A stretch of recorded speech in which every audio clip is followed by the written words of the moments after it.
Today, we're going to hear from Kristen Von Foxx.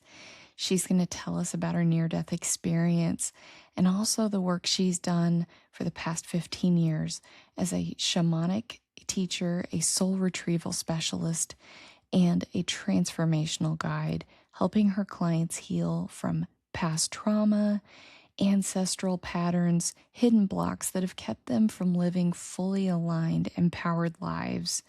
She does this through a unique blend of clinical psychotherapy and ancient shamanic healing modalities. I can't wait for you to hear her story. Here she is. Thank you so much for being with us, Kristen. I'm so excited to talk to you. Would you tell us a little bit about your background and your experience, and then how that led you into the work you do today?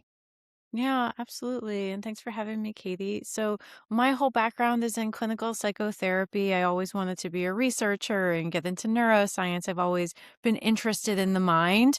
And it wasn't until I had a giant heartbreak that really cracked me open to realize that we are more than the mind. We're also so much soul. And I feel like that gets forgotten about in this day and age when we're looking at healing and mental health. And it really drove me to look deep into ancient indigenous healing modalities where I found that drawing upon the psychotherapeutic tools that I had been taught that I was using with clients, they just weren't enough to heal the deep wounds. When I was married twice. Both of those marriages were activations. The first one, my long time, long distance partner, he emptied my bank account and fled the country after about 6 months into our marriage. And that's what cracked me open. And after that heartache, I just felt like I was a shell of who I used to be. I felt empty inside. I couldn't grasp who I used to be or find energy. I then was diagnosed with some mystery illnesses. It was really more undiagnosed, but I had all of these different health issues that came on right after that heartbreak.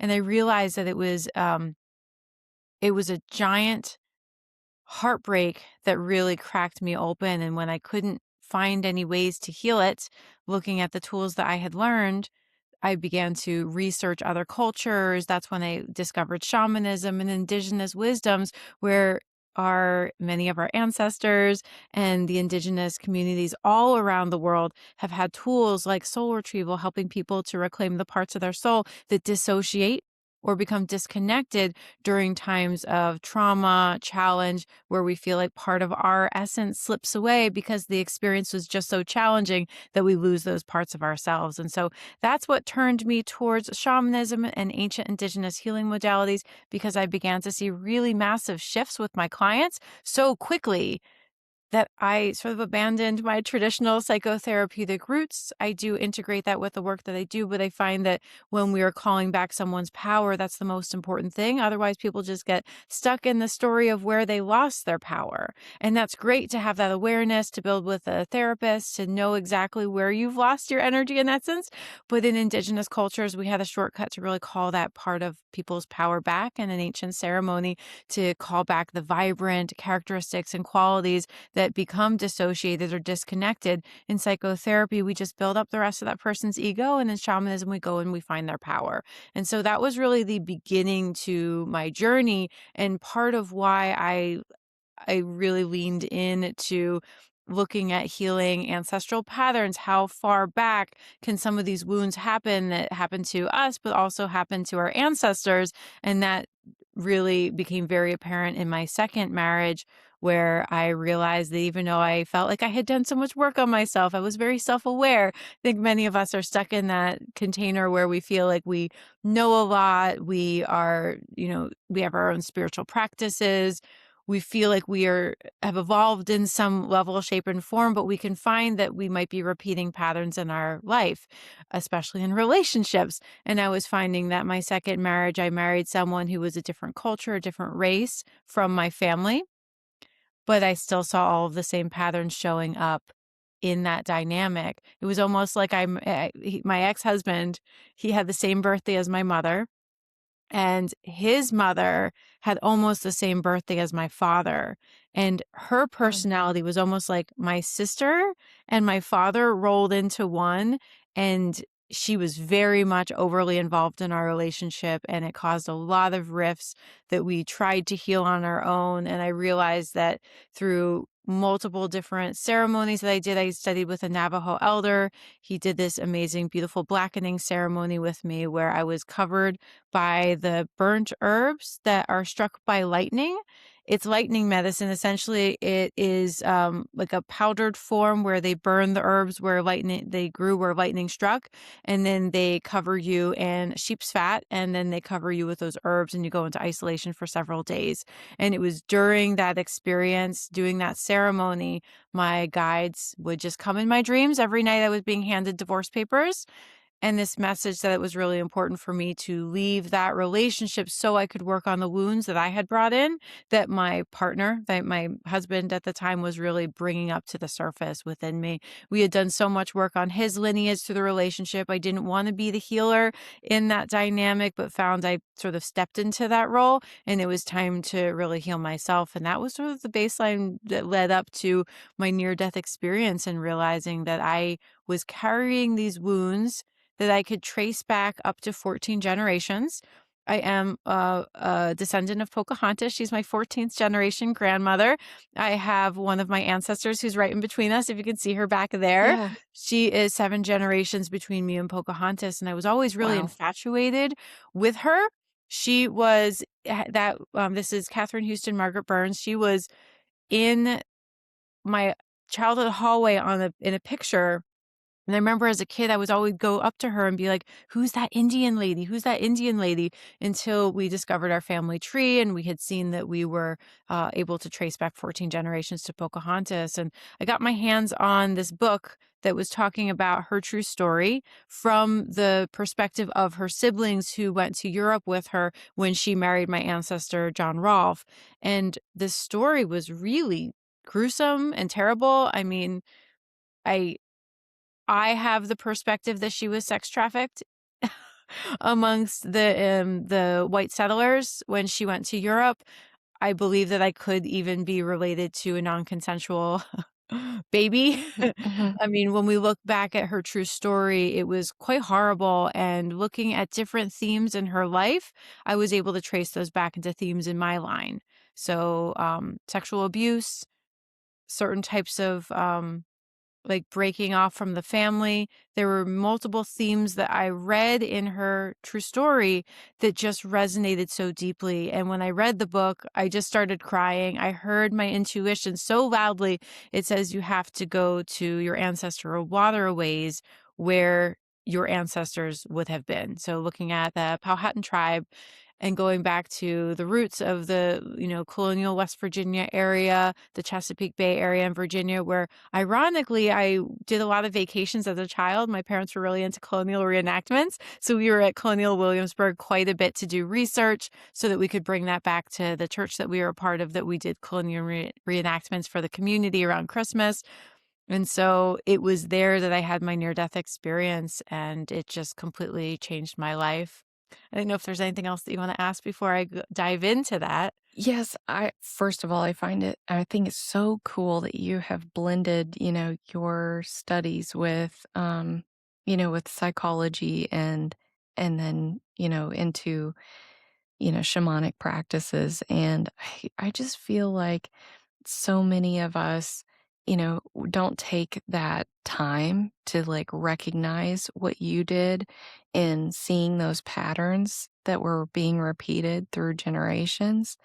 I mean, maybe you can answer that later about how people can recognize those patterns within themselves. Maybe they don't know, um, but the fact that you took that, that time to like uh, go and just be in silence and kind of like um, reflect. I feel like a lot of us miss that and we just keep going. We just keep doing the day-to-day stuff and going through it. Yeah, I mean, it was just so in my face, I couldn't ignore it. It was destroying my relationship.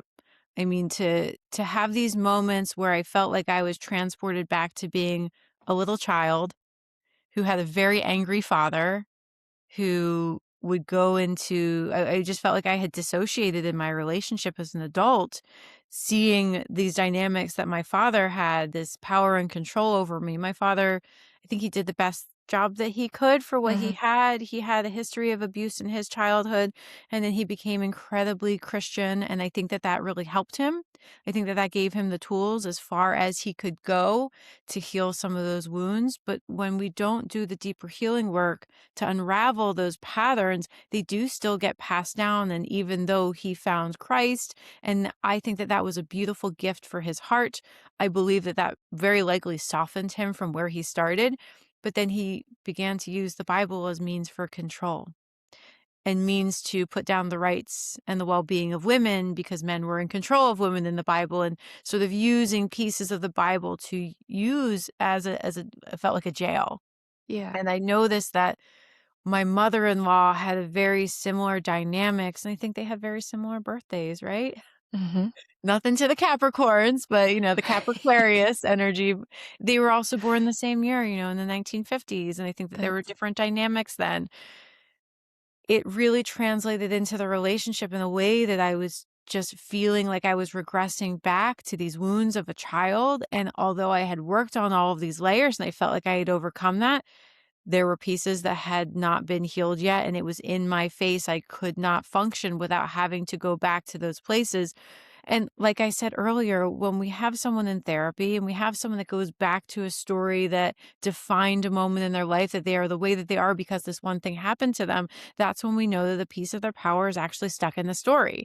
And so I realized that I had pieces of my power that were stuck in an old story that was just becoming inflamed by a relationship that was mirroring these dynamics that had not been healed, that were ready to come to the surface so that I could give them attention and heal them.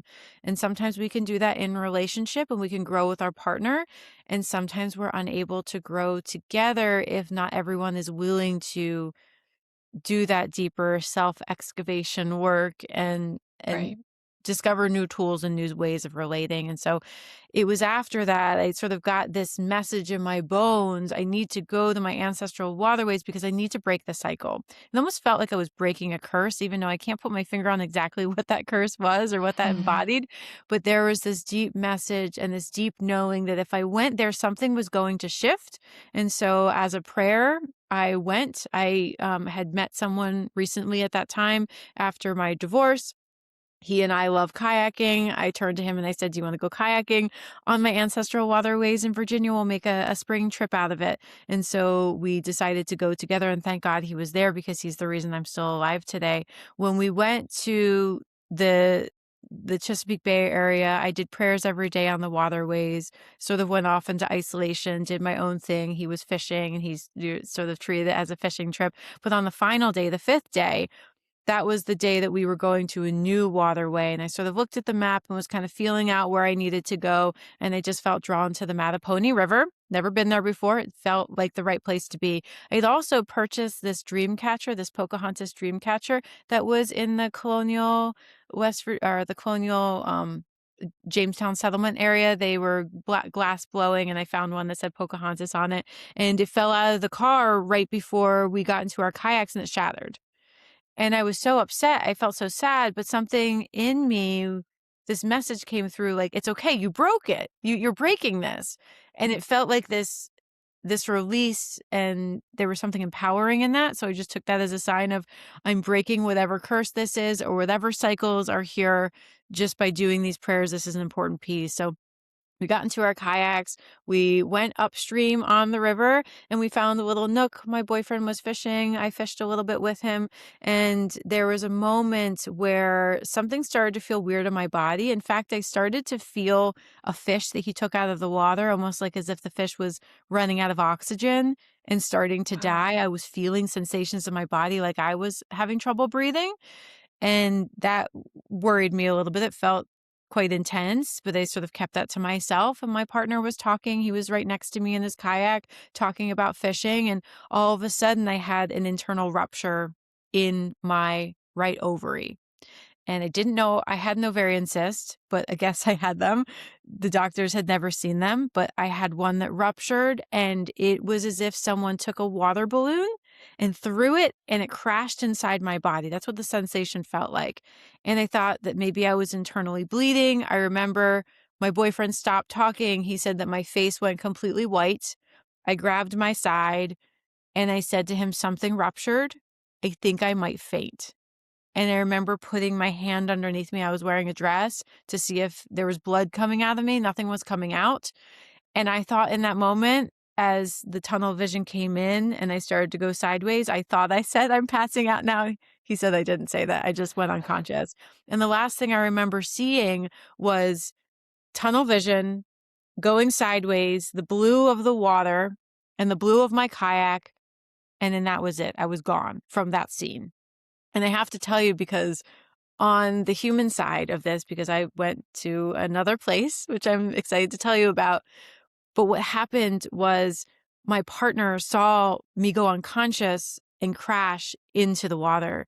And we were on this area of the river where the current had picked up. And we were right next to a cliff face, so we couldn't get out onto the land. And he said that he just didn't think. He's an Army veteran. He's used to jumping into danger and saving people's lives. Thank God. He jumped out of his kayak and he said that everywhere was deep because of where he had been fishing, putting down his oar. He just happened to jump out onto this only little rock ledge that had come down from the side of this cliff. And he said it Wow. had jutted out for one spot for him to put 1 foot. Meanwhile, his kayak floats down the river with our cell phones in it, but his fishing line got caught on a fallen tree about 100 yards down. So his boat was suspended in the water from his fishing line. And he said that for several minutes I had no pulse. I was completely white, and he was trying to rub my sternum and doing everything he could to sort of trace my vitals, see if he could do some interventions to try to bring me back. And so I'm so grateful for him and even the fishing line that caught his boat, because it Yeah. kept us safe, and that he was able to jump out into the only little foothold in that deep river while the current had picked up to sort of stabilize me and get me out of the water and into the boat. So my experience was quite different. I don't remember hitting the water. I was unconscious at that point. The next thing I know is, well, first of all, the last thought I had, I remember, the last thought as I was tunnel visioning into the water was, oh, I'm dying. This is how I die. Because I knew that I had no control over my body. Something incredibly painful had happened, and I was just losing my ability to stay with it. So as I saw the water, I just had that thought, oh, I'm dying. That's it. The end. And I remember just feeling a loss of ability to control the situation at all. Just, here you are. This is what happening. This is what's happening. And then immediately I was transported to what I've been calling the land of lights and colors, where I can only describe it as is if when you see the sunrise that comes over the hillside, it just sprays out these rays of light, but the rays of light were continuous. They didn't stop at the horizon. They kept going, and I was suspended in the light of the most vibrant sunrise, sunset colors. If you could think about those colors on steroids, amplified to colors I had never seen before that were baseline our colors, but even more vibrant and alive. And I was suspended, just floating in these lights. And then the next thing I noticed was my Native American ancestor. And I knew he was my ancestor just unconsciously. And his face was just so close to me. I could see every single little line and detail, every single wrinkle he had, all of his wisdom. And he was just so calm, because I was panicking. I was like, oh, I've died. I'm dead now. And he was like, don't worry, Kristen. He was so excited to see me. You could just see him just glowing this love and this peace that sort of began to calm my energy down. And he said, don't worry, Kristen, you're not here to die today. You're here to be activated. And I noticed that there was a feminine ancestor that was further back, but I never interacted with her. But she was holding the space from further away. But he was there, and he was the one that really wanted to speak to me. And the rest of it was very nonverbal, as if there was a deep inner knowing. There didn't need to be language or a dialogue exchanged. But he reached out and he touched my solar plexus. And I remember feeling this orgasmic energy, like all of my cells had just lit up with light and orgasm. And my fundamentalist Christian background immediately came in. I had this mindset that whatever was happening was evil. Mhm. right? Like, we shouldn't be orgasming from male spirits who might be our ancestors. Right. And that thought came in, and then there was just this wisdom that came through and just sort of took my thoughts and sort of shooed them away and said, "That's not what this is. Like, don't bring a gray cloud of pessimism or that mindset to dull down what this experience is." It was kind of just like an acknowledgement of that's not truth and that's not what's happening, and there's nothing evil or bad about this. And Right. so I remember allowing that thought to sort of just be whisked away like wind, like smoke. Mhm. And then I allowed the sensations to just permeate my cells. And I remember just my arms went out to my sides and I just felt all of this energy moving through my entire body. And there was this unconscious message that came through, no words exchanged, but as there was this activation happening, he told me that it was really important for me to continue to do my work. I've been doing shamanic practice for the past more than 15, about 16 years at this point. And when I went through my heartbreak, gosh, it really kicked me down. And I was just wallowing in sadness and sorrow. And I was having a difficult time coming out of that mindset. It was just like I was, like a dog with my tail between my legs, sort of like licking my wounds for way too long. And the message was, you need to go back. We need to send you back because your mission is to help other people heal their ancestral lineage. And really to heal people's relationship patterns that's blocking them from finding healthy relationships and loving dynamics and be able to fulfill their mission on earth. So many times we get caught in these stories, we get caught into our attachment wounds or how our mom or our dad didn't support or love us the way we needed to, and that imprints into our relationships, which was exactly what I was seeing in my relationships, which was what led me to do this journey, my ancestral pilgrimage, which literally brought me to my ancestors. But there was this message that it was time to hang up the sorrow. It was time to get back to work. And that it was too important not to waste this life and to essentially I needed to get back on mission and to really focus on helping people heal those ancestral wounds and to support them, almost as if there was a curse that had been lifted and broken while I was on the other side. It felt like it broke even before I went on to the other side, but I was still stuck in this mindset and this heaviness and this sorrow, and it was instantly just sort of that that energy was cleared. It wasn't easy coming back. I can talk about that later, but the message was, we can't let you stay here. You have to go back on this mission. And it was almost as soon as I received that message, I remember I wanted to ask more questions, but there was a very noticeable voice. And all of a sudden I saw that I was walking down a hallway, and to the left there was a door, sort of like a little hallway that I couldn't quite see through the door, but I could hear it. And the voice kept saying, come back, come back, come back. And I have to say that the sensations I was feeling in my body were akin to a plant medicine ceremony, which I've done some with indigenous practitioners in the Mhm. past, medicine keepers. And I honestly thought I was going to end up in Brooklyn in a warehouse with medicine because that's the feeling I had. And I was like, oh, I'm going to be in a circle when I come back through that door.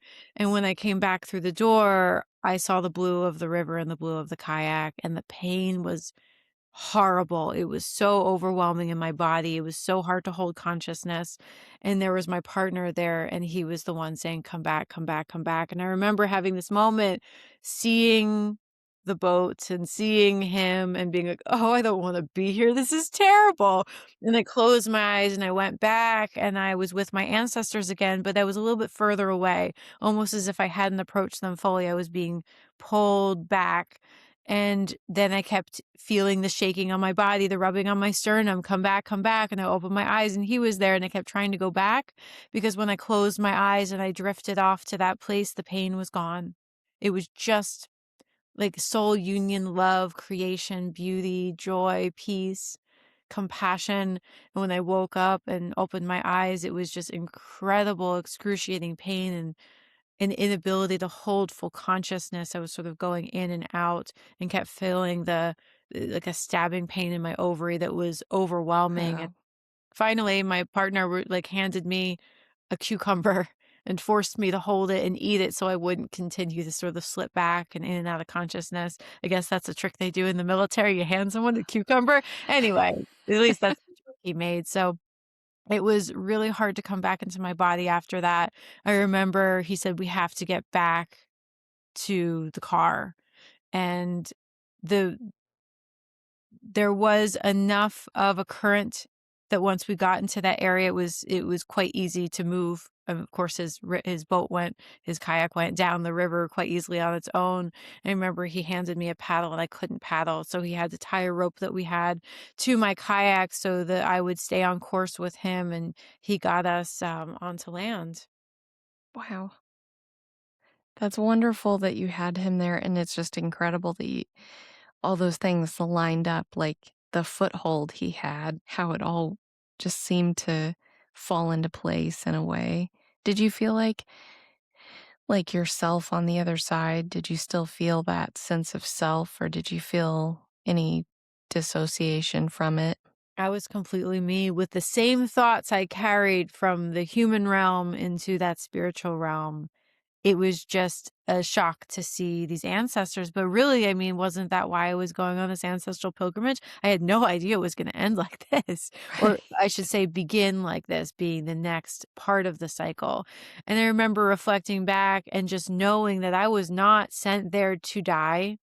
I truly believe that I'm starting to get teary-eyed now. I truly believe that it was meant to happen, that even if my partner wasn't with me, I probably would have gone unconscious right inland, close to the water, but I was meant to be there on that river. I was meant to be there on this pilgrimage. But I don't believe that if I was alone, it would have happened in the water, because I don't know what would have happened unless someone was there to find me and pull me out of the water.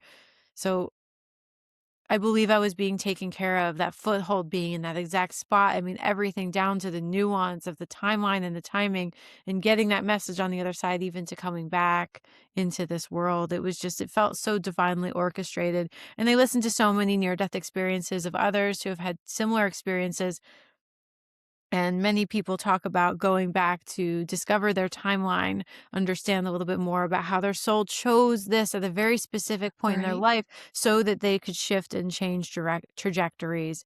And although I feel like I was on the same path, I had taken a long detour, and it was almost like this message that my work needed to be fine-tuned and to refocus.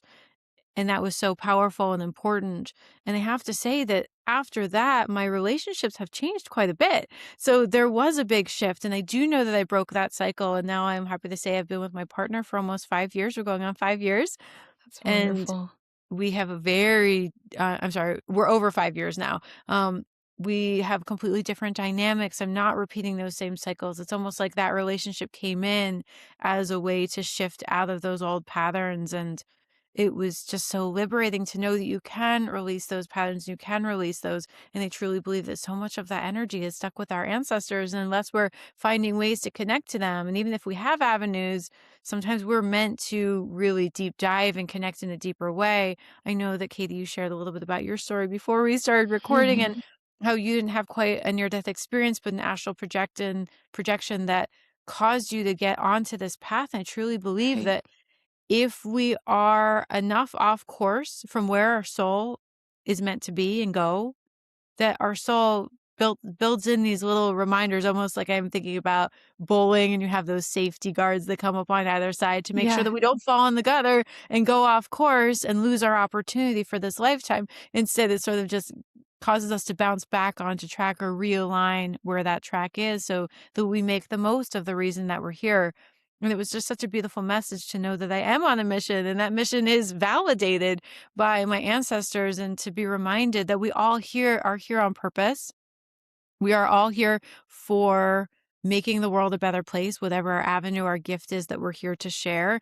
But sometimes we get lonely, or we get off track, or we have a heartbreak, something that distracts us from our path, and we forget that we're here on purpose. And I truly believe that our soul comes in with different nudges, whether that's finding a video on YouTube that you needed to hear. I love walking in a public area and just hearing a stranger's conversation. You hear just the right phrase that you needed to hear, that lyric on the radio or in a song that just catches you and gives you that inspiration, that message. And some of us are a little bit dense sometimes and we need those stronger messages. I've had a couple of those situations in my life where the spirit taps me on the shoulder, and if I'm not listening, then I get, the smack across the face or the 2 by 4 across the head. So we have these moments our soul wants us to awaken and sort of recalibrate onto the path that we're here for. So I'm so grateful for that wake up call. Truly what it feels like.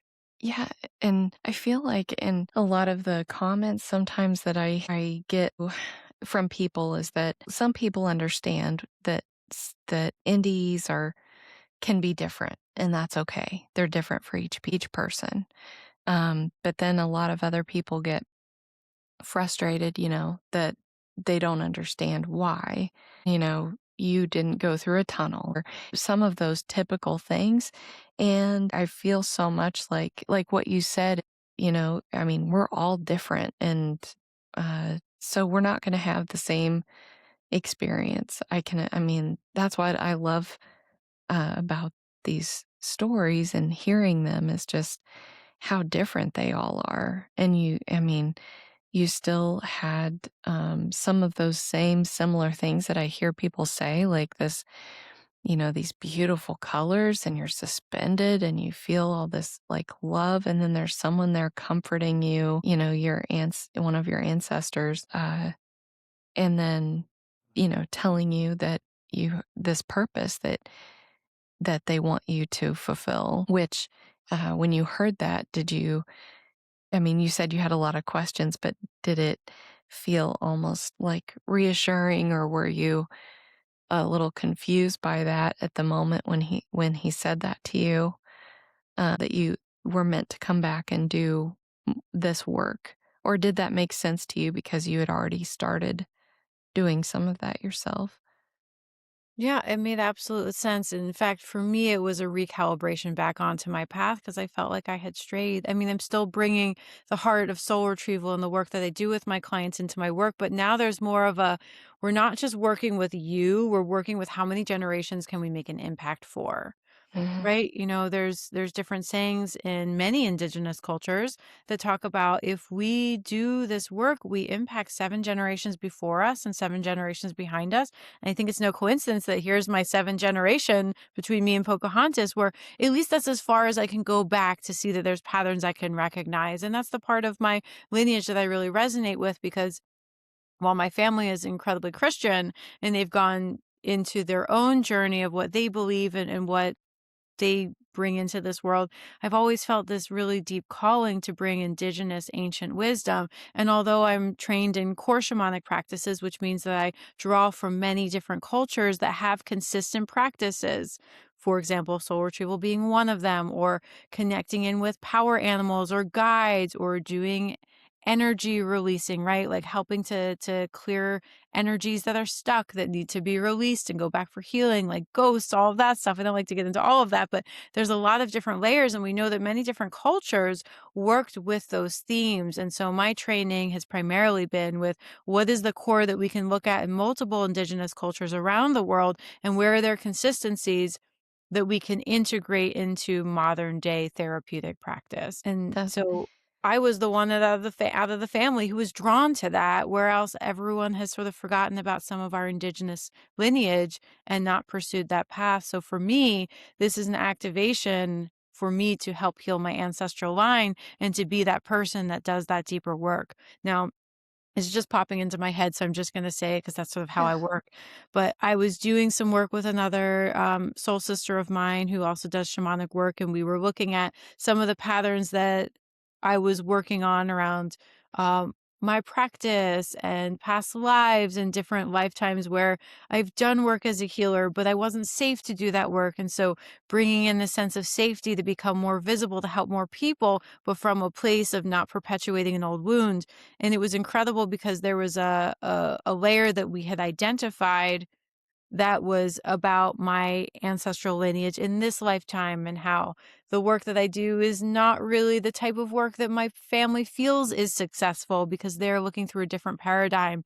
And I had a cousin who committed suicide when I was very young. He took his life because we believe because he came out as homosexual and he was not accepted into the family because there was so much stigma, 20 years ago. And when we were doing this work, I saw him and there was a healing for him. And my friend who was doing this work with me, she says, "Do you have a brother?" I said, "I don't have a brother." She's like, "Well, I saw someone that kind of looks like you and he showed up." I said, That's my cousin who took his own life, and I recognized him right away, even though I was such a small child when I knew him, and he was so Mhm. much older than me. But it was a soul recognition right away that the work that we were actively doing to even heal a certain part of my life that felt like I just needed a little bit extra support around seeing where the energy was stuck. And here we have an ancestor of mine that was able to become free and benefit from the healing work, even as someone who's on the other side. And Ugh, so I say that because when we do this work, we're not just impacting ourselves. This creates a ripple effect of healing for all of us. And I've been estranged from my family for the past 13 and a half years. My mother did email me on Christmas, which is a big breakthrough because I've been in contact with her a couple times. She hasn't responded. And there's a shifting that's happening while I'm really diving more deeply into this ancestral work. So more to be explored there. But I have to say that in congruence with me releasing some of the patterns with my ex-husband, my second ex, there was a big shift because I'm close with cousins and aunts and uncles and family friends. And they shared with me that my sister finally left her husband who was abusive to her. And there was a shift that happened where we were working with these themes in our ancestral line. And so every time I have a big breakthrough on my own, I start to hear the rippling out into family members or other folks who are related to me or working with my clients and then having them have family breakthroughs. For example, I've worked with clients and they have a big breakthrough about releasing something that they felt like they were carrying a trauma that wasn't theirs, only to find out that after they feel like they've released that, their parent sits them down and tells them about what happened in their childhood and how they never shared the story before because they were afraid it was going to repeat. And here my clients are clearing these energies and it's finally opening up a dialogue that didn't exist before because the energy is now flowing. And their relatives, in this case her mother, she said that she saw her for the first time in several years and her mother just looked light and free and didn't have this heaviness on her and was finally able to sit down and share with them more about their childhood and why she had fled that country and taken her daughters with her. And so when we start to work on ourselves, we have to know that that creates a greater impact. And if everyone was working on themselves and healing their lineage, I mean, how much of an impact could that make for all of us as a collective? And so we underestimate this work sometimes when we're in therapy or we're doing some kind of healing, Reiki, shamanic healing, whatever the modality is that we're drawn to. I truly believe we find the right thing at the right time. The teacher appears when the student is ready, right? yeah. And that's when we begin to make these greater impacts. And so it is important for us to do that internal healing work, even if we feel like we're doing it in a silo on an island, disconnected from everyone in our lineage or in our relation. But we are making big moves and big waves as we do this internal work. It does ripple out, and even more than we can know sometimes. I had another client who she and I were working together. She came to me around blocks in love. And she found that after she had a giant heartbreak, her partner suddenly died. She was engaged to him. They were looking forward to starting a family together. His life was tragically taken. And after that, she was completely blocked from finding any healthy, happy relationships.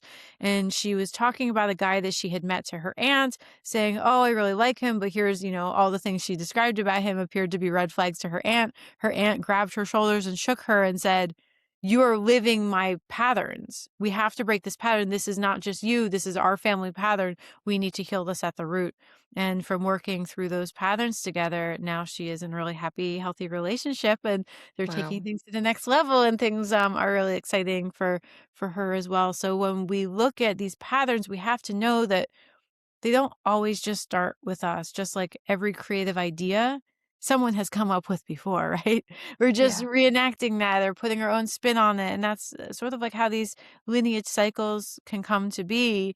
And when we do that work, we are liberating not just ourselves, but we can really have a greater impact for the future, how our kids will be, how our relationships will be, and how our past can be, and how we can bring that healing to even an ancestor of mine who took his own life, who had a soul liberation on the other side because of the work that I'm choosing to do in this lifetime to help liberate at least myself, to improve my relationships and the life that I have for myself, and to trickle that into the inspiration for others and to help support them on their journeys too. Wow. I have a question. I have lots of questions, but this also touches on like the study of epigenetics, doesn't it? I mean, because epigenetics, and I'm not a brain scientist or anything, but epigenetics is like kind of like the study of how, we pass down our, it's like a transitional trauma from generation to generation through, um, just the way we live and our neurons, or that fight, flight, or freeze, and how our genes like work. And there's like so much about it. But your story and what you're talking about reminds me of that scientific study of epigenetics that a lot of people don't even realize that that's a real thing that happens. And so you do soul retrieval work. And for someone who doesn't really know what that is it meeting with them, and is there a lot that goes into it? Is it something that kind of takes some time to getting to know the person and talking through things? Yeah, that's a great question. So, I still have that psychotherapeutic mind and container that I hold. So it's really about setting intentions with people and finding out where they're most stuck. Usually there's layers because we don't realize it, but we can have certain parts of our energy that fragment off because it is a self-defense mechanism that our soul has so that we can survive a situation. So, for example, it was, and I can use myself as the example. I had a lot of really tough things that happened to me as a kid, but all of those, I grew up to evolve to be a certain person that I just figured that's how life was because that's how I grew up. And you just sort of compartmentalize it and say it wasn't that bad. I'm over it now. I'm a functioning adult. I can be in the world and do all the things. But then when I had that first heartbreak where my ex-husband emptied my bank account, fled the country, I was completely heartbroken because I was so deeply in love with him. And I was so young. And I had known him for so many years. There had been so much trust built up over that number of years that when he left and I came home to everything being removed from our apartment, he had moved from Scotland. We were in the process of getting a green card, and he had my credit cards, my debit cards, and was just going out and partying and spending a lot of money while I was working 3 jobs to support us. And so I had no idea all of what was going on behind my back. He had a friend come to visit. They blew through almost the rest of what I had. And I remember looking at my bank statement for the first time and being like, where did all the money go? And realizing that we didn't even have enough money to pay rent.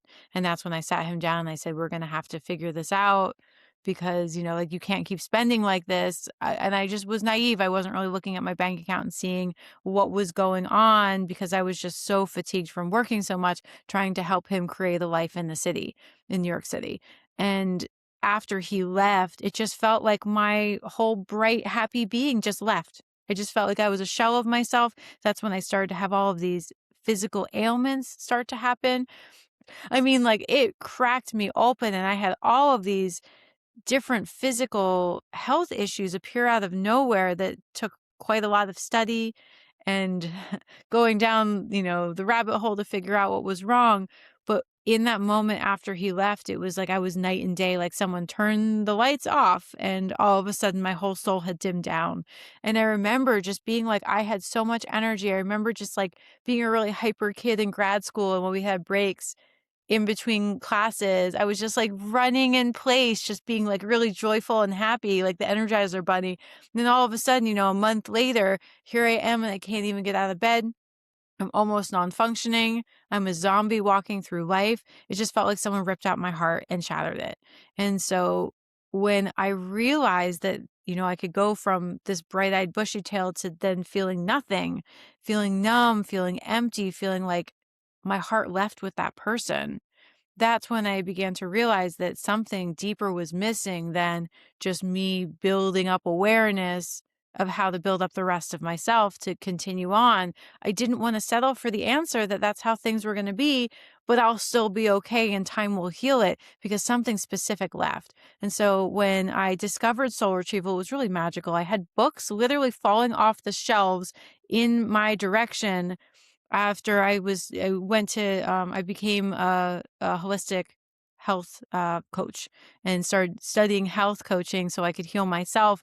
And I remember I was working at a holistic healing center in New York City called the Open Center, and they had a bookstore and they had all these spiritual books. And I had a client that I was working with who told me, I think I have to tell you about soul retrieval. I had met her from Germany. She had come over from Berlin and she was staying in an Airbnb with one of my clients. She became a client of mine. She kept planting these seeds of soul retrieval, shamanism. And that's when I began to see shamanism and soul retrieval, these like little reminders everywhere. The book fell out in my path. I just kept like feeling this draw to learn more about it. And when I learned about it, I got really sick. And all of these childhood illnesses took over. I remember I had like an inner ear infection. I felt like I was like went back to my childhood and it like brought up so much of all of these places where I had lost my power as a kid. And so when I went to experience soul retrieval for the first time, I remember it was so weird. She was, stomping around and whistling. And I'm like, what is this? Drumming and rattling. And it was just something very different that I had never experienced before. But they felt so drawn to it, like it was part of my path and I needed to experience and know this. And when she blew that first part into my body, I thought she put a stone on me. I could feel this mass that was there. And then all of a sudden it was like in me. And I put my hand there thinking like, is there a stone on me? What did she put on me? And there was nothing there. And I remember just feeling this internal light come back. And the more I began to learn about soul retrieval and I trained in it and then was working with other practitioners as we were practicing on each other and doing soul retrieval on myself, it was like all of that light started to come back. And when I finally got that part back, that one that was related to my marriage and him leaving me and feeling completely betrayed and broken and cheated on me after that. So it was like all of these layers of betrayal over a course of several weeks. And once I got that energy back, I felt unstoppable. I felt like, oh, I'm inside here again. Like I live here now. I can be safe in my body again, which was something that I just started to, people were all around me saying, you're just going to have to go with what you got. It happened to you. We can build up the rest of your mind, but it wasn't the answer I was looking for. I needed to go deeper to find that. And so over the last 15, 16 years, I've been studying with indigenous cultures and finding different alternative ways of healing, of removing energy from the body that is stuck, right? When I find that someone has lost a part of their soul, it creates an opening and a void for other things to get in. Like a great example would be if you're cheated on and then you are all of a sudden really jealous or controlling or suspicious when you never were before. Oftentimes we find that there's like a suspicion or a jealousy or an entity or energy that can get stuck in that space that we really need to pull out and bring that person's soul back in. And I know that some people like to pull those things out and fill it with love and light. But to me, it's like you only really are going to find the matching puzzle piece of your power that left, that thing was able to attach into the place of your wound because it felt the same energy or the grief or the Wow. same frequency of suffering. And that's how we can attract those things. And in shamanic cultures, they know that all illness starts on the level of the soul. And so Hmm. if we look at it energetically like that, we see that all disease starts there. We start to begin to see the world in a different way where we're ready to become more spiritually attuned to our true self and bring back those parts of us so that we can clear out everything else, the junk that settled in, the debris that found the void of where our energy and our power was missing. So to answer your question, we set intentions and then we create a ceremony to call back that part of that person's power. And typically there's layers, everyone has been through several things in life. Yeah. Sometimes those things feel bigger than others. Sometimes we realize later in life that we have a pattern and we want to break that pattern. So I work with people through a series of sessions to start to pull away those layers of what they've accumulated and to bring back their power that really shifts that experience for them so they attract something healthier, happier because they have that healed part of their soul that left. Maybe because a parent was abusive or your family broke up and there was a divorce or because you went through a heartbreak or a car accident. It can happen for physical ailments as well. So we start to call back those pieces of power and the person starts to feel connected to their confidence they haven't had since they were bullied as a kid or their Wow. voice that they had until someone shut down their voice and told them to stop talking or that they didn't want to hear them. That we all have our own story. It's unique to each person. So really just going in and seeing where that person's power and vitality is and bringing it home now that that person is no longer in that dangerous situation. Whereas in indigenous cultures, we would heal that person right away. We would call back their power within a few days. Now people are going decades without connecting with their power. And their ancestors are going in decades, which is passing down these wounds and creating a cascading effect of the same patterns being passed down ancestrally because a part of someone's power was missing further down the line that we need to heal at the root to sort of liberate whoever it is who's alive now, who I'm working with, to really stop that pattern. We go back as far as we need to go back to find where the root of that pattern is to really heal it on a soul level. That's unbelievable. One man that I interviewed, he after his NDE, he felt called, like, to, uh to go find a credible shaman, and he went to Costa Rica and went through these, I mean, I don't know how long, I can't remember that he said he was there, um but he did these, shamanic traditions that and different things, and it was just so incredibly powerful, and he's just kept that with him.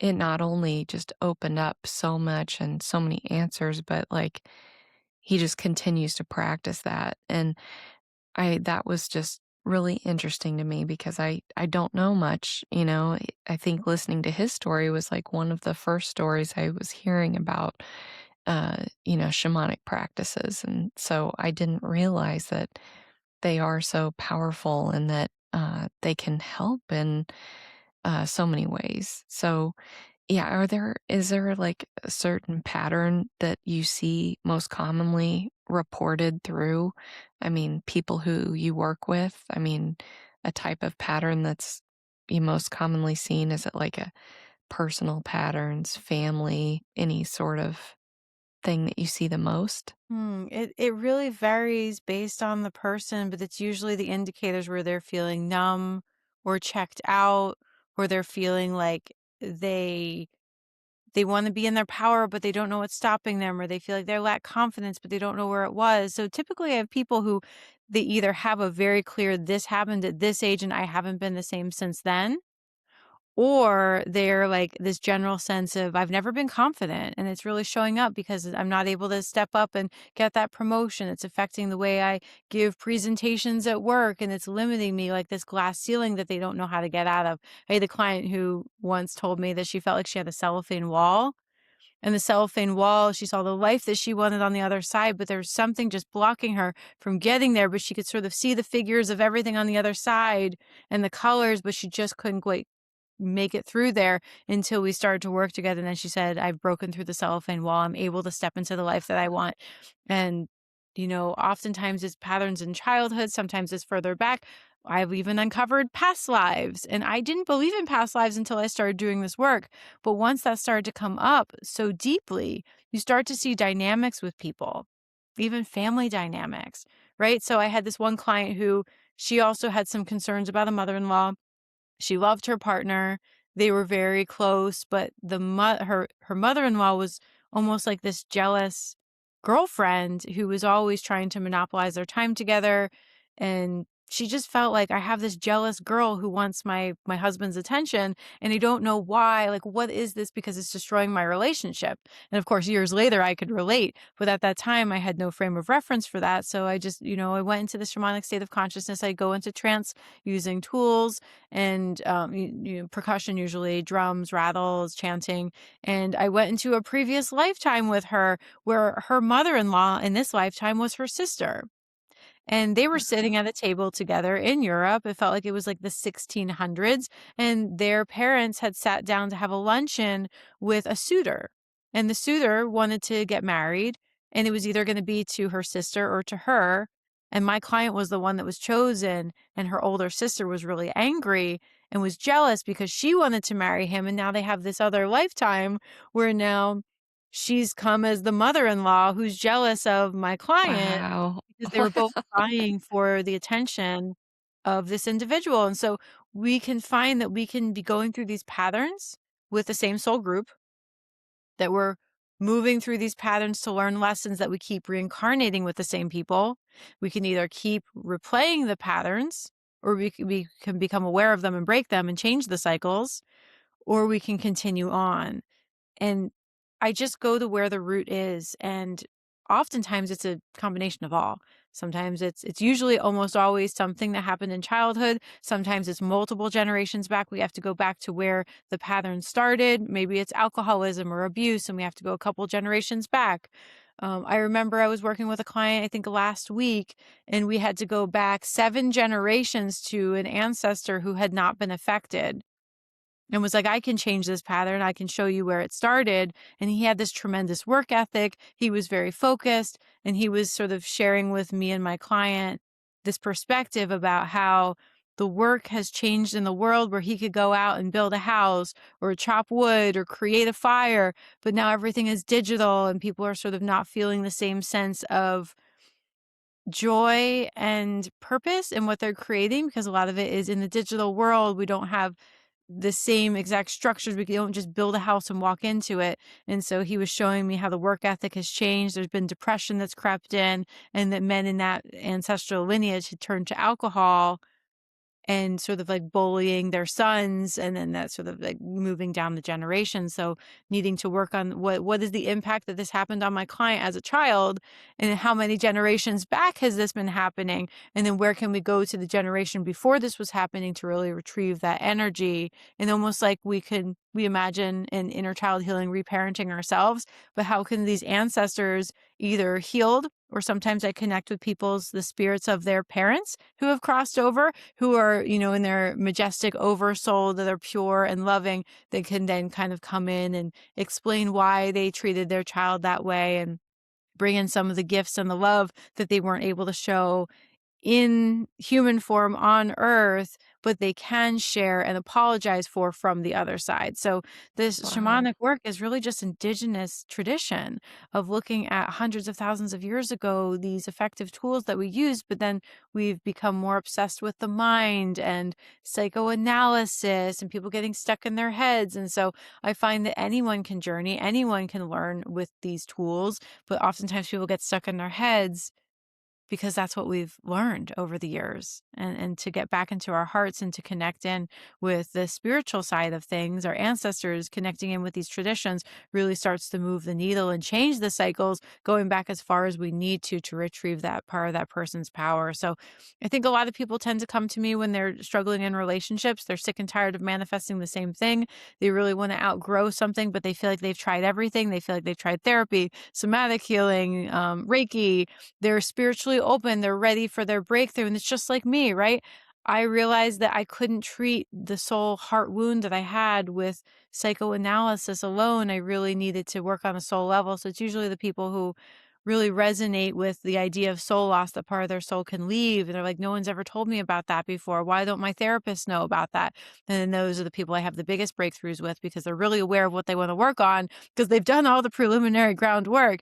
And so sometimes I have people whose soul parts are so close to them because they're doing the work, but they just don't know how to come back. And so creating that ceremony to really bring that power back. And yeah, really working with people who are ready to break through that pattern, are sick and tired of sort of spinning their wheels in directions that aren't being fruitful. That has to be so fulfilling after, what what you went through, and then being told, your purpose coming back, to do this work for people and to help them, and then actually seeing people, recover through the work that you do. That has to be so fulfilling. I mean, that's because this is not just a common, you know, easy thing to find. Like, um, I hadn't heard of some of these things that, that you do and that you help people with. So this is just, it's just amazing. Is there, are there any misconceptions that people have about this, like, soul work or NDEs, that you'd like to, like, correct or address from your point of view? Yeah, I think from the perspective of soul loss, I think a lot of people think they had a good enough childhood that they're like, well, my soul's here. Like, that's not me. Where I think everyone to some degree, and some people more than others. I was working with a woman, a friend of mine, and she was studying. I don't remember who is the person who wrote this book. It was about the 5 different personality types, and they're all correlating with body types. And the people who are more of Vata, if anyone's into, the Ayurvedic lens, Right. it's like a skinnier, more like airy type of individual. Well, we're the type that is the leaving type. So that means that if something gets really hard, part of our soul can just sort of check out and leave to stay safe. So the gift of that individual is that they're usually the most spiritual. They're the ones that have learned how to leave their body as a self-protection mechanism, whether it's because their parents were fighting when they were a kid and it was scary and they just wanted to go off into another realm and sort of dissociate, or if, they went through something really challenging. It's we talk about soul loss. It's like when a challenge has changed you and you haven't been the same since, or you can't trust the same since, or you haven't been able to open up your heart since so and so stole it, right? When I hear someone say crushed, heartbroken, shattered, numb, empty, or they can't remember a whole chapter of their childhood. I had a client in their 60s who I worked with a couple days ago, and she had forgotten different chunks of her childhood because there was a lot of abuse that she just zoned out. And she's a happy, very optimistic person, but she said that she's been having some physical issues and some burning sensations in her body, and she keeps having this one memory where she thought something could have happened to her physically, like an abusive situation when she was a child. And she's like, I don't remember most of my childhood. I have like a couple little imprints here and there, and it was because of the abuse. Oftentimes people will have parts of their memory that are missing from those time periods.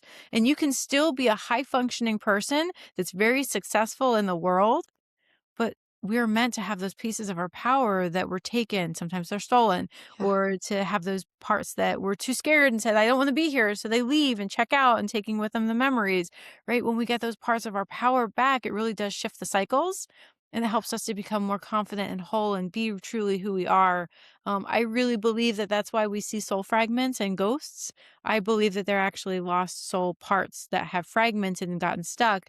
And when the person crossed over, if they don't cross over with their energy fragments, then they sort of get stuck. And so that's sort of that's maybe an unpopular opinion here, and sort of what I I'm think I have heard that before actually, really. and yeah, that's really interesting, and it makes sense. What a beautiful thing to be able to help people with to so that they can live their lives, more fully. So, uh, tell me in closing, um, I know you did have an experience. It didn't just stop with your NDE.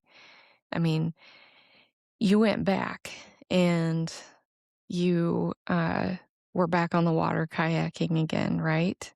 And I have had, I've talked to so many people who have had NDEs, and they've described it as after they have their NDE, they feel like they have one foot in that space, in that, on the other side still, and one foot here almost.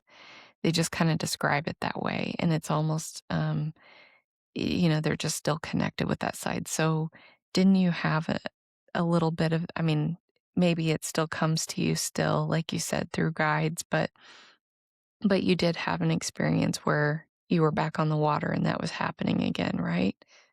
Yeah, I did. And before I transition into that, something that you just shared about many people feeling like they have like one foot in each world after their near death experience. I remember I went to a festival. That was the thing we were going to the next day. Was I was supposed to go to this festival, and we ended up going there, and I was in bad shape. I was definitely having trouble walking. I did not feel good. I was also in a different state, and I didn't have health insurance. And so I remember begging my partner, like, hey, so I know you'd want to take me to the hospital now, but like, we can't do that because we're just not going to do that. So, like, here's the worst case scenario warning signs that, like, maybe you should, but like, unless we hit those, then we're just going to power through this until I can file paperwork to try to get health insurance reinstated, which I did 6 weeks later, about 5 weeks later, 6 weeks later. But I have to say that at that event, I remember I went to a group meditation. I just felt like I was not in my body. I was still somewhat on the other side. Everything was kind of like fuzzy, almost as if, like I was just hadn't slept in a long time, just like couldn't really grasp my energy or thoughts very easily. Feeling very airy fairy. And I remember I went back in that meditation, someone was leading. I just kind of did my own thing and I went and did a soul retrieval and I was hovering above myself in the boat being like, I died. Right. So I did have a soul retrieval for that and did help me absolutely come more into body.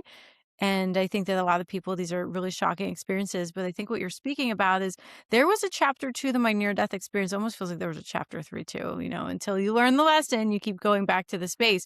Well, of course, I love kayaking and I finally saw a doctor, wasn't feeling that great. They went and did a test where they went and did an ultrasound to see how things were looking inside, where the rupture site was. And I remember they told me, if things were bad, we wouldn't let you go. But I'm not a doctor and I can't tell you what to do, but like, I'm going to send you home, wink, wink. I would only keep you here if something was wrong. So we had the kayak still on the top of the car in the roof rack. And we were up in like an hour and a half north of where I used to live. And it was this new area where we had never kayaked. And it was early in the day. I think it was like Saturday at like 9:30 a.m.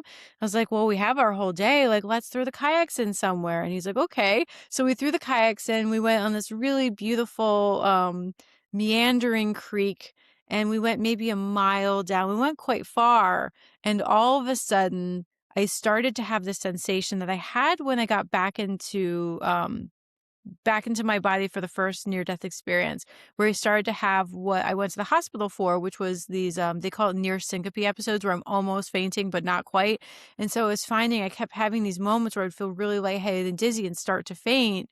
And then it would feel like I couldn't breathe. And a lot of sensations that were happening in my body was quite overwhelming. And so we were quite far out. Of course, no place to get out because it was all marshland that was zigzagging. There was no place to go. And I started to have these moments where I felt like I was about to dissociate and I was leaving my body. And I turned to my partner and I said, this is happening again. I'm feeling that feeling. And I remember feeling like I started to sweat. I would get really overheated and then I would put my wrists and my feet in the water, sort of like spidering out of the kayak to cool my body down. And then I would put water on me. I would cool down. I'd be shivering and shaking. And I would go back and forth. I did this for 6 hours, actually. Oh my And I gosh. remember telling him, like, I'm crying, but I'm crying my ancestral feelings. And I just started having this beautiful download. So my experience was I started to have these near syncope episodes and I got pulled out of my body and I was looking down on myself from just a few feet above. And I was there and there were angels next to me. And the angels sort of made some jokes because they like to joke with me. And they said, remember how you started this? Well, we didn't get a chance to finish it. So we have to keep doing this to you to get you out of your body enough to have these experiences so we can continue this work. So over the course of 6 hours, I was sort of having these every few minutes, I would sort of leave my body and go above it. And I remember seeing my ancestors there, and I saw John Rolfe and his cronies. He had a couple of different men that he traveled with. And the reason I think that Pocahontas was sex trafficked was because he would basically have her live with these other men in this other castle. And it was like she was married to him. So that was strange to me. Like, why would you like rent out your indigenous wife to these other men and like not speak about what that was and not let anyone else be with her for weeks at a time? So to me, I really truly believe that there was some assault that was happening, especially based on the recollection of her ancestors, of her siblings that were in England there with her. And I saw these men that my John Rolfe was with, and I saw that they were sort of looking down at their feet in shame.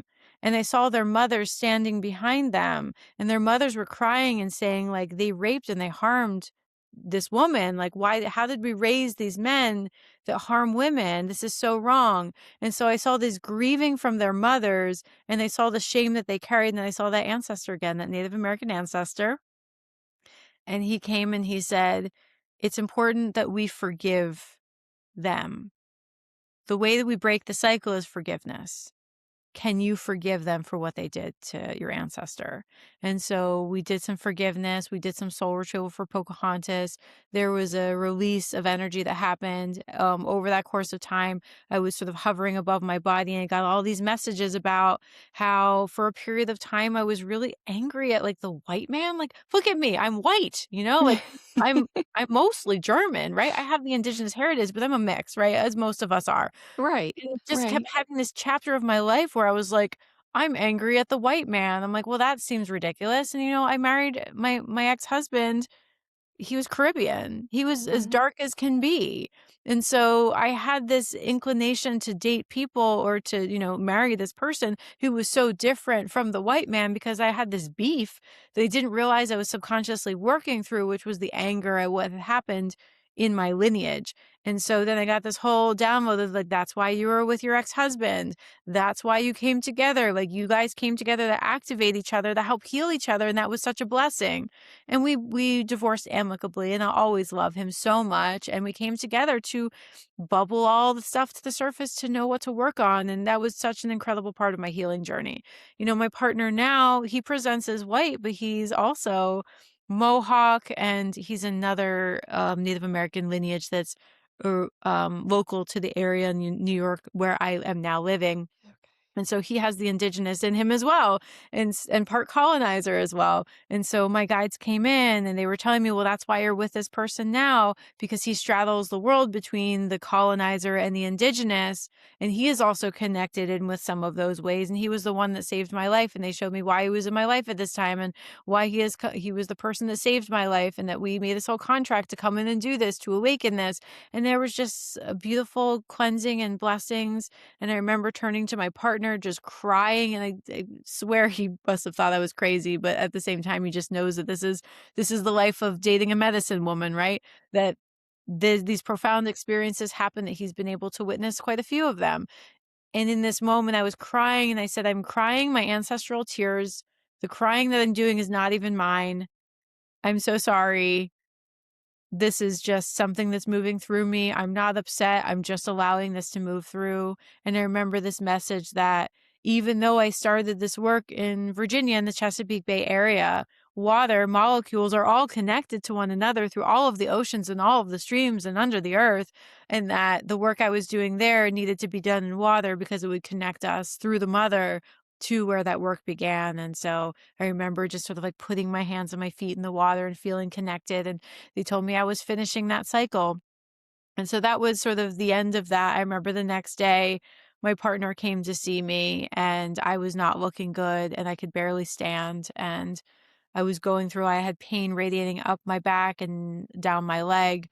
And that's at the point when he said, I have to take you to the ER now. And he took me to the ER and, um, they had to treat me there. I think there was I don't know. I don't really know all the details. They saw that there was a rupture site. They gave me some medicine. At that point, I was urinating blood. A lot was going on in my body, but I literally felt fine the day before until I went back into that experience and then did get some medical treatment. And after that, I had months of near syncope episodes and months of sort of going back to that place and just sort of being 1 foot in, 1 foot out, but more here, but needing to just tether to be connected here. Also, I have to speak about the depression that happens after you come back from the land of lights and colors that's beautiful.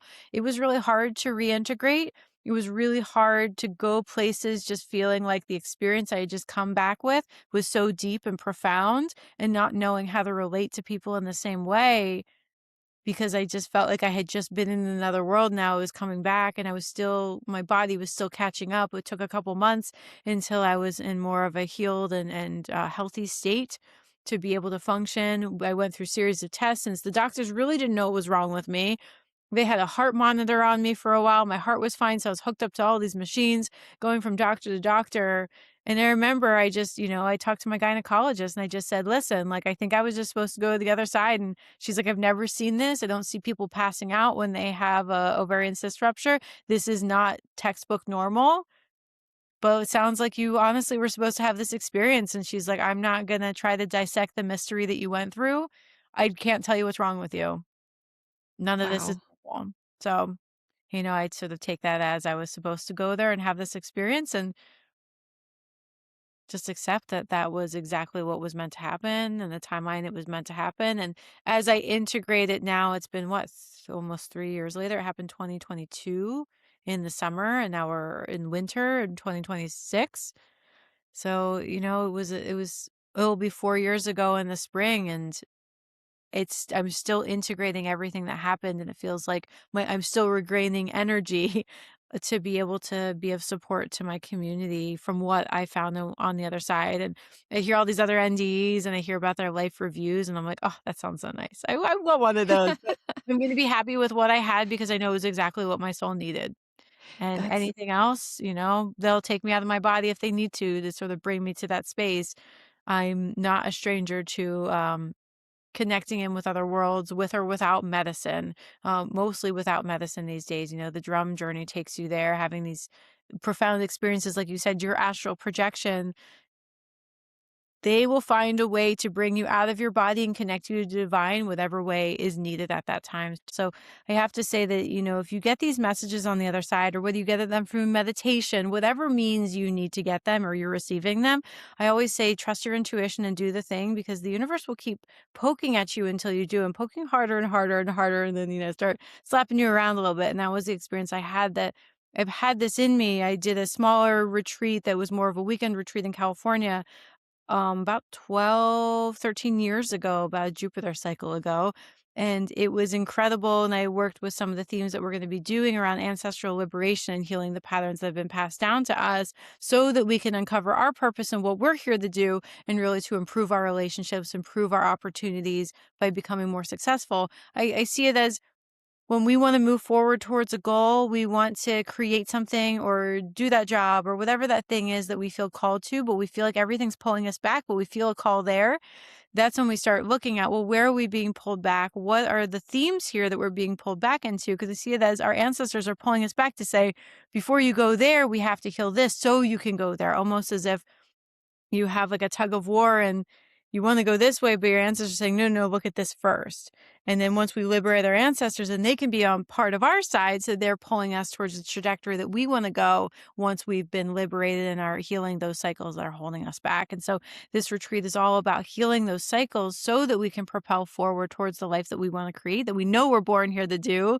But mm, there's something subtly pulling the strings behind the scenes, pulling us back to pay attention to something that still needs a little bit of tender love and care before we move in the direction of our aspirations and our dreams that were given to us for a reason. And yeah, then I'm doing a lot of online and group coaching around relationships, and I'm going to be running some events in February around how to heal those relationship cycles by looking at where soul parts have been lost along the way, including looking at ancestral patterns, looking at different breakups you've had, past life agreements, soul groups, all of that, to really help people to propel forward in their relationships.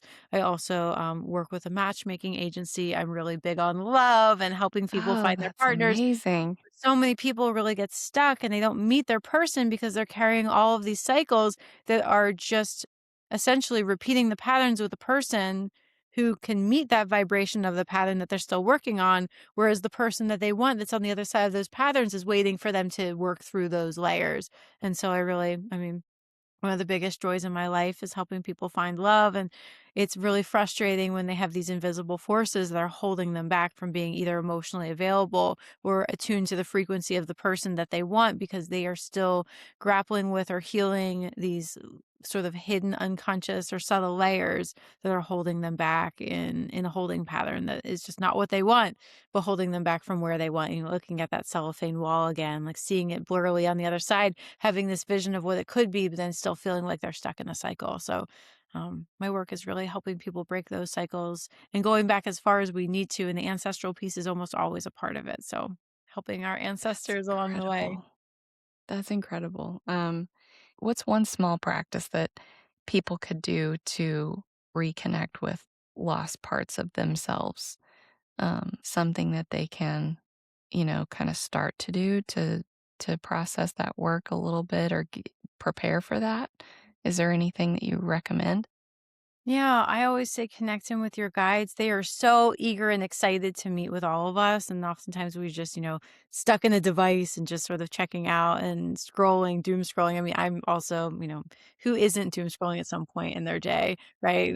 Myself included. But finding ways to carve out to connect in with our guides, our ancestors. I do have a free meditation that is all about connecting in with your inner child and the parts of you that you might have lost due to experiences that happened. So I have a free gift on my website for people who want to try the shamanic journey. I also have another meditation messages from the ancestors to connect you in with connecting in with the wisdom of your ancestors. So I have those two different free gifts that are a nice first step to see if the journeying does resonate with you.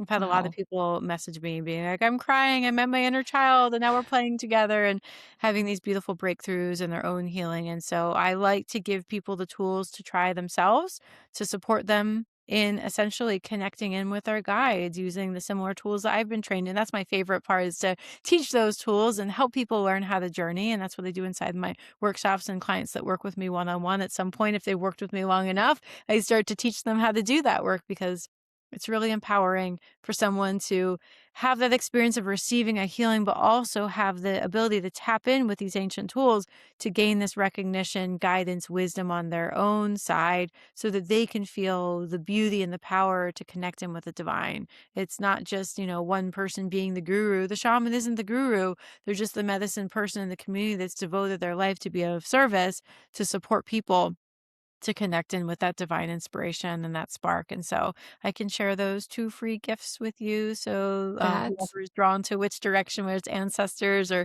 their inner child healing, those two will hopefully resonate with the right individuals. that's wonderful. I actually already had signed up for that, so I have that in my inbox. I already found that. So, yeah, can you tell us what's your website where we can, and I'll include that in the show notes and everything. Sure. Yep. It's www.theshamanatrix.com. That's also my Instagram handle. And then I'm on Facebook as Kristen Von Fox, and I'm pretty active there. So if anyone is interested,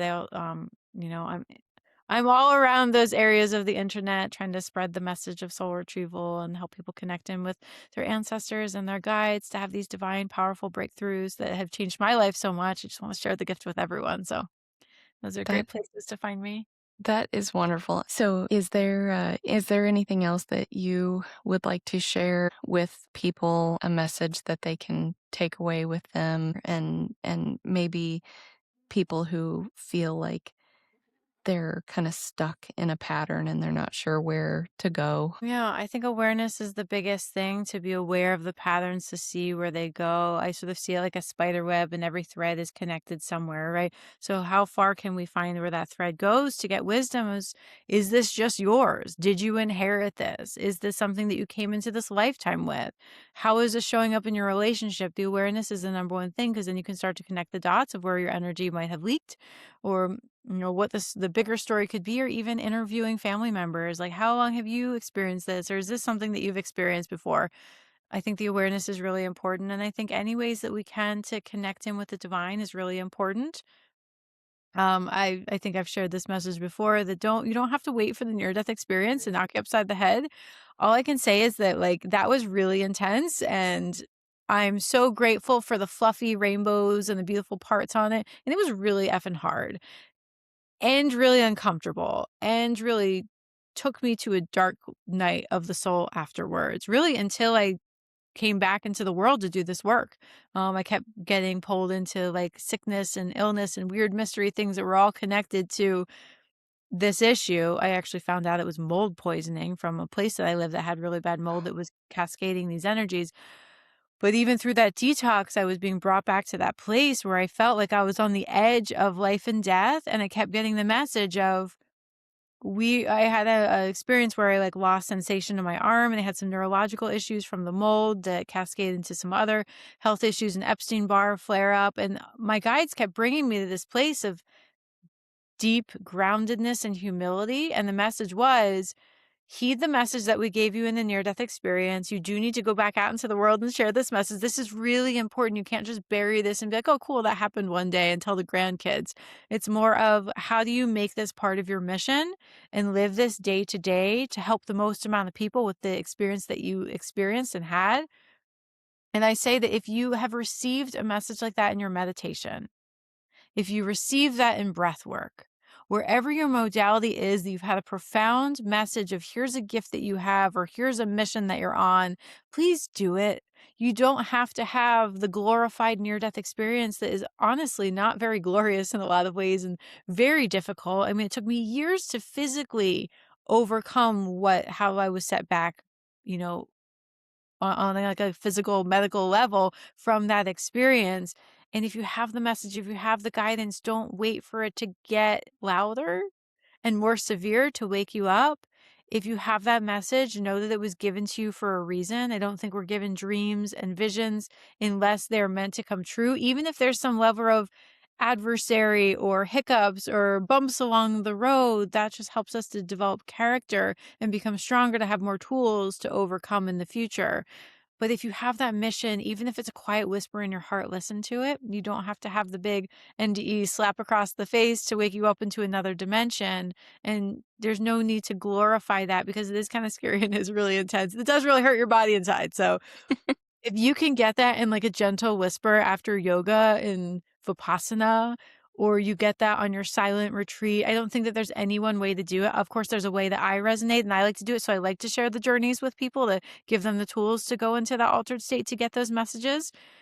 But you don't have to wait for that kind of wake up call to be of service and to be in your purpose. And you might even be saving years of your life and your vitality to shortcut that. And not everyone's soul has divined that and become part of their tapestry of their life path. So I don't think that we need to compare apples and oranges. I know a lot of people are like, oh, I wish I had that. And there's other ways to experience that. So I just want to bless everyone who's had that vision and to just like breathe some love and life into that vision for them, from someone who has been on the other side, to let you know that you matter, your purpose matters, your mission matters. And you might just get a quiet whisper when you wake up in the morning or when you go to sleep at night or when you're like standing on a mountain on your favorite hike. So listen to those messages. They're there for a reason. You are here on purpose. And I can't wait to see what everybody does with theirs, because the people who live their purpose is going to trickle back into the collective and we're all going to feel it. So I'm just so grateful for everybody living in your purpose, including you, Katie, because Oh, you're on purpose as well. And it's a beautiful purpose that you're on. So thank you for everything that you're so doing. grateful for you and what you do. This is amazing. Uh, Thank you so much for your time and being a guest on our show today. And hopefully, I can have you back sometime and we can talk again. I would really like that. Um, so thank you. Thank you.